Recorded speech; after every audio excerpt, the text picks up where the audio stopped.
নমস্কার বন্ধুরা, আমি মুক্তা। আমার নতুন একটা ভিডিওতে তোমাদের সকলকে অনেক স্বাগত আর অনেকটা ভালোবাসা। নতুন একটা দিন, নতুন একটা সকাল তোমাদের সঙ্গে শেয়ার করছি। দেখো বাইরের পরিবেশটা কত সুন্দর আর আকাশটা এত সুন্দর, যেন সেই পুজোর মেঘের মতো ওরকমটা কিছুটা লাগছে। রোদ তো আছেই, গরমও আছে, কিন্তু এখানে এতটা ছায়া ঘেরা একটা পরিবেশ না আমার ভীষণ ভালো লাগে। সেজন্য যখনই এসে তোমাদের সঙ্গে শেয়ার করি। তো পরিবেশটা দেখে বুঝতেই পারছো যারা পুরনো বন্ধু, তো যাচ্ছি, হ্যাঁ একদম ঠিক, মেয়ের স্কুলে। তো মেয়ের স্কুল থেকে এমন শুরু করেছে না, যেখানে মানে না এসে আর পারা গেল না। মেয়েকে গাড়ি দেওয়া কি জন্য, টাইম মতো যাতে স্কুলে নিয়ে যায়, নিয়ে আসে, এজন্য। তো সেটা তো হচ্ছেই না, আরও সেটা নিয়ে কমপ্লেন করাতে আরও মেয়ের নামে অনেক কিছু বলে দিল, যেটা কিনা পুরোটাই মিথ্যা। তো সেটা তো আমি প্রুভ করবই, এত সহসায় আমি ছাড়ার মেয়ে না যেখানে কিনা আমার মেয়ের নামে কোনো একটা মিথ্যা অপবাদ দিচ্ছে। তো যাই হোক, সেটা না হয় অন্য কোনো ভিডিওতে তোমাদের সঙ্গে ডিটেলসে বলবো। আর সে কাজটা কমপ্লিট করে কিন্তু চলেও এসেছি। আর হ্যাঁ, বলে রাখি, রান্নাবান্না করে রেখেই গেছিলাম। আর কোথাও যাওয়ার আগে না রান্নাটা করে রেখে গেলে মনে হয় যেন গাটা অনেকটা হালকা, মানে সে কাছে গিয়ে যে দেরি হলেও কোনো সমস্যা নেই। তো চলে এসেছে, ডাল করে গেছিলাম। আর রান্নাবান্না কিছু শেয়ার করিনি, খুব সকালে উঠে তাড়াহুড়ো করে গেছিলাম, তো সেজন্য আর রান্নাবান্না কিছু শেয়ার করতে পারিনি। তো এই যে এখন ডাল খাবো, লেবু ছাড়া তো হতেই পারে না। তো লেবু তুলে নিলাম আর নিয়ে এসে দেখো এই যে স্নান করে নিলাম, নিয়ে ফ্রেশ হয়ে এখন করছি স্নান। সকালে যাওয়ার আগেও করে গেছিলাম আর এখনও আবার করে নিচ্ছি, কারণ এসে না কি ওখানে এমন একটা পথ না, সবসময় ভ্যান পাওয়া যায় না। যাওয়ার সময় পাইনি, আসার সময় পেয়েছিলাম। তো এত গরম লেগে গেছে, তো এসে স্নান করে ফ্রেশ হয়ে নিলাম। আর একটু কাজ আছে, রান্না যেহেতু করে গেছে, তো ভাবলাম কাজটা করেই ফেলি। তো এই যে চুল টুল বেঁধে নিলাম, এবার কাজে নামবো। এই যে দেখো বর্তমানে আমার ঘরের পরিস্থিতি এই, বিছানাপত্র অনেক দিন হয়ে গেছে চেঞ্জ করি না। আর এই চাদরগুলো কি বলো তো, এই ফুলতলার থেকে চাদর কিনলে না, লোকাল মার্কেট থেকে, মোটা চাদরগুলো, গরমে একদমই আরাম হয় না। দেখতে একটু ভালো হলে কি হবে, আমার কাছে বেশ পাতল, গরমে যদি আরামদায়ক চাদর না হয় তো ভালো লাগে না। তো এই যে বড়মশাইকে বলছে একখানা চাদর কিনে দিতে, কিন্তু সে নারাজ, দিচ্ছে না। কি আর করার বলো, মধ্যবিত্তের সংসারে অনেক হিসাব কিতাব করে চলতে হয়, সবই বুঝি, কিন্তু মাঝে মধ্যে না কেমন যেন মনটাকে মানাতে পারি না। কিছুটা আবদার করেই ফেলি। তো যাই হোক, সামনেই একটা বড় খরচা, যেহেতু তার অপারেশনটা নিয়ে অনেক চিন্তায়। আর দাঁতের পেছনে যে কত টাকা নেমে যাচ্ছে তার কোনো নেই। তো সব কিছু মিলিয়ে মিশিয়েই চলতে হয়। তো এই চাদরগুলো আমার আর একদমই পাততে ইচ্ছা করে না, কিন্তু তারপরেও ছিঁড়ছেও না। কী করি বলো তো, ছিঁড়ে গেলেও না হয় বলা যায়, কালারও যেমন কিছু ফেড হয়েছে তাও না।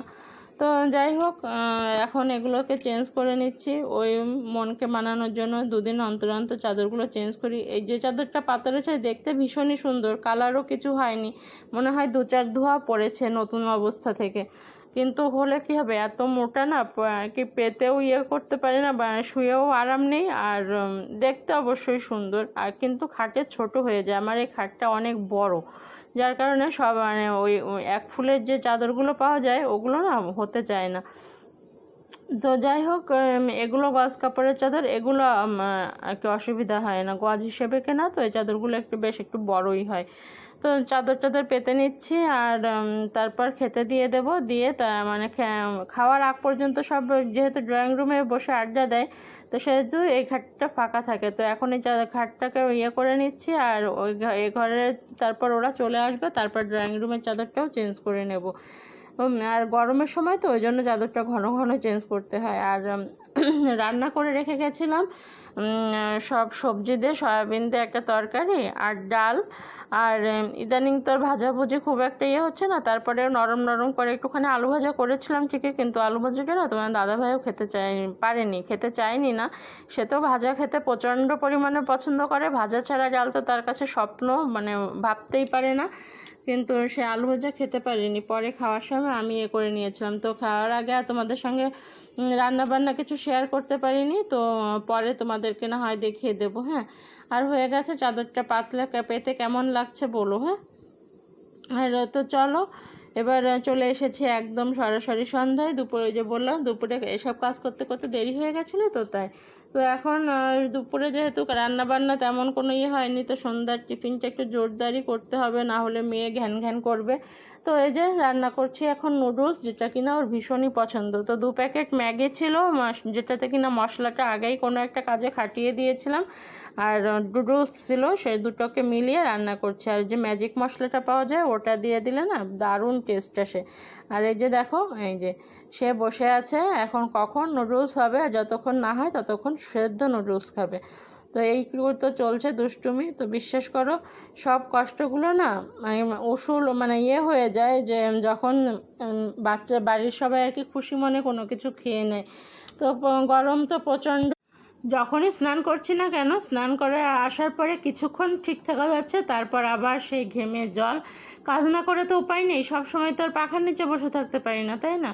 তো সেজন্য কাজে তো যেতেই হবে। তো এই যে আজকে ছোট্ট একটা ভিডিও এটুকুই ছাড়লাম, তোমাদের সঙ্গে উপহার দিলাম ছোট্ট একটা ভিডিও। যদি কিছু ভালো লাগে তো অবশ্যই লাইক করো, কমেন্ট করো, শেয়ার করো, চ্যানেলে নতুন হলে চ্যানেলটা সাবস্ক্রাইব করো।